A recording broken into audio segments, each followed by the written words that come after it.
We stepping up to the pulpit, showing you the wisdom, the Employee Rights Toolkit. Equip employees with the tools they need to speak up for themselves when they stuck in the weeds. Discrimination real, fight back your employee Miranda right. You can ignite that.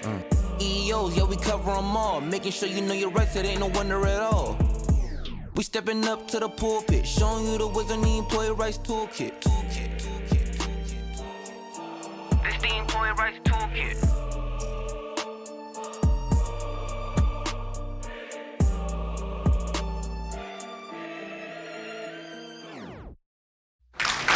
What's up? Welcome to the Employee Rights Toolkit, the podcast where we equip employees with the tools they need to speak up for themselves against discrimination. I'm your host and HR consultant, Lady X. The purpose of our podcast is to educate employees on their rights related to anti-discrimination and anti-harassment laws and policies. And that's because in 2015, the EEOC conducted a study that revealed that approximately 75% of employees who were harassed at work, they didn't report it. And I think that's a substantial portion of any workforce that felt like they didn't have a safe space to speak out. So I want to speak out to that 75% today. Our toolkit topic comes from Title VII of the Civil Rights Act of 1964. And that act prohibits discrimination based on an applicant or employee's race, color, religion, national origin, sex, gender identity, sexual orientation, and pregnancy. The case we're going to talk about today comes out of Austin, Texas, where car sales managers sexually harassed female employees and then retaliated against the other employees who reported the behavior. There were 3 managers who regularly touched or attempted to touch female employees. They made sexual comments about the employees. They critiqued their appearances.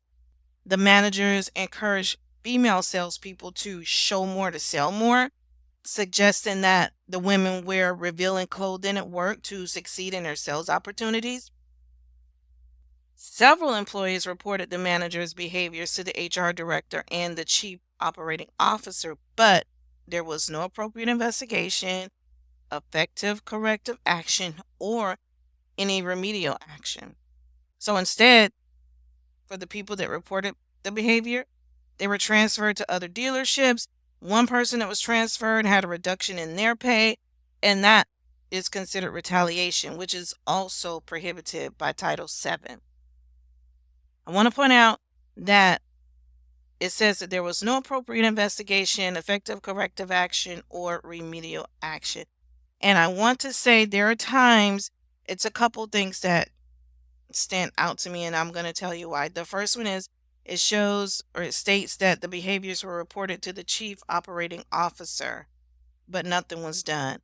Sometimes in family-owned businesses, they lack accountability, and that's because it's family who is sometimes committing the acts. The other thing is that maybe the HR director wanted to do more and couldn't because the chief operating officer decided they would handle it and take it over. There are a lot of things that happens in these organizations that employees are not privy to. HR is there for the employee and the employer, but HR has to make recommendations to the senior leadership, to the executive team, and it's up to that group whether they act on it or not.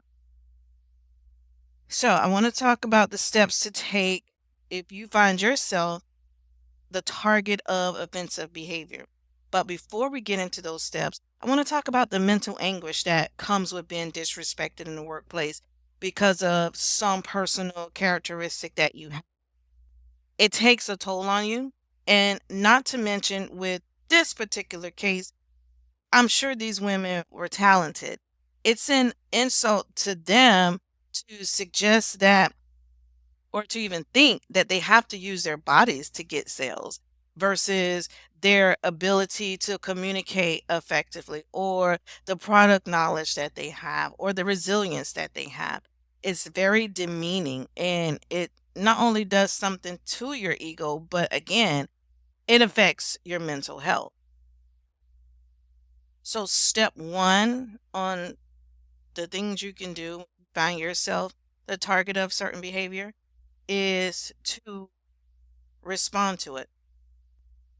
Respond and let the person know that's offending you, let them know as soon as possible that their behavior is unwelcomed or unwanted. And this should prevent the behavior from progressing. It should stop it right there. So, an example of something you could say, if they're asking you to show more cleavage or do something that's a violation for you to get sales, say something like, you know what? I know you were laughing when you told me to show more cleavage when dealing with customers, but I find that offensive. And so I'd appreciate it if you didn't suggest something like that again. Again, you want to be matter of fact and you want to be straight to the point so that they understand that this offended you and that you would like the behavior to stop. The second step is to write it down. Whatever the interaction was, we want to document the date that it happened, document what was said, who was present when it was said, and then your response to what was said. And the reason you want to do that is because one of the elements of harassment is that the behavior has to be so severe or pervasive that a reasonable person finds it offensive. Severe and really bad, and then pervasive is frequent or repeated. If it's a offhand comment, then it may not rise to the level of harassment. But if it's repeated offensive behavior or unwelcome comments, then it could constitute harassment. So you documenting the behaviors and the dates that they occurred, it's going to help whoever is looking into this, it will help them establish the frequency. So you want to, one, respond, two, write it down, and then three, you want to report it. If the behavior continues, you take what you've documented when you report it so that they have something to work with when they conduct their investigation. If you follow these steps to get the issue resolved internally and the behavior continues, then you can either seek counsel outside with an employment law attorney.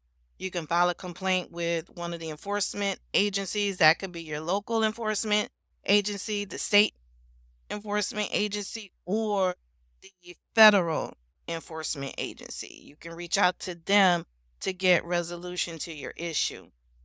With these companies violating employees' rights or their former employees' rights, they're having to pay hundreds of thousands of dollars for doing so. So again, if you don't get it resolved internally, then take it somewhere else to get the issue addressed. Because if they don't fix yours, trust that it's happening to other employees. It's that 75% that we talked about earlier. And I want to let you know there's a video, it went viral a couple years ago, where there's a gentleman that explained how he sued his employers and made money because they were violating him. So he sued them for racial discrimination. There were safety violations multiple times.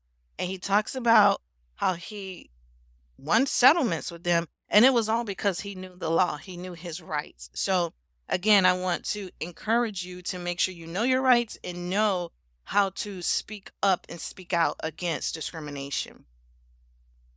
That takes us to the end of our podcast. I want to let you know that if you don't have an HR department, or if you don't trust the one that you have, give us a call. We'd love to help you and fill the gap between you and your employer. We can be reached on our website, which is eerightstoolkit.com. There is an option there for you to schedule a consultation. Contact us and we'll be happy to help. I like to close out our podcast by reading you your employee Miranda rights, and this is a reminder of your rights and what you can do. You have the right to not remain silent. Anything you say to HR can and shall be used to prevent further discriminatory acts in the workplace. You have the right to consult an employment attorney if the discriminatory acts continue. If you cannot afford an employment attorney, you can file a complaint with your local, state, or federal agency that enforces anti-discrimination laws.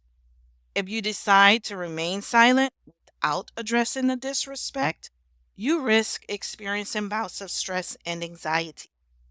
Knowing and understanding your rights as I have explained them to you, are you willing to speak up for yourself? You have now been Mirandized. Be empowered, and I'll see you next time.